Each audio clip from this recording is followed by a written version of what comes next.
প্রথমে এসে রোহিত শর্মা দাঁড়ালেন, মানে short point, not point, short পয়েন্টে দাঁড়ালেন এবং ঠিক রোহিত শর্মার পেছনেই আরেকজন কিন্তু দাঁড়িয়েছিলেন। তো তখন তাদের প্ল্যানটা হলো যে যদি লিটন দাস ড্রাইভ করতে যান, ড্রাইভ করতে গেলে কি হবে, এই আমরা দেখেছি কানপুরের পিচটা একটু স্লো।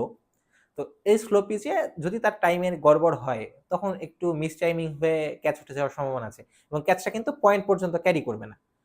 মানে এই পিচটায় আমরা যে দেখেছি যে প্রথম দিনই বল একদম কিপারের কাছে যখন যাচ্ছিল তখন এক বাউন্সের সামনে পড়ে তারপরে আসছে, এরকম একটা ব্যাপার দেখেছি। তো বলটা ওই পয়েন্ট পর্যন্ত ক্যারি করার কথা না, বা লিটন দাস অত জোরেও খেলবেন না, অত জোরে আপিস ড্রাইভ করবেন না। তো সেই ক্ষেত্রে বলটা যদি ক্যারি করে, সামান্য ক্যারি করলেও যেন পয়েন্ট পর্যন্ত যায় এবং শর্ট পয়েন্টে দাঁড়ানো ফিল্ডার রোহিত শর্মা ধরে ফেলেন। এটা তাদের প্রথম পরিকল্পনা ছিল এবং লিটন দাস সেখানে কিন্তু পাস মার্ক পেয়েই পাস করেছেন। মানে আমরা দেখেছি তিনি আউটসাইড অফ স্টাম্পেই তাকে বল করা হচ্ছিল, তাকে টেম্পট করা হচ্ছিল যে তুমি খেলো, ড্রাইভ করো, তুমি একটু তাড়া করো বলগুলো। তো তিনি কিন্তু সেই কাজটা করেন নাই। তিনি কি করেছেন,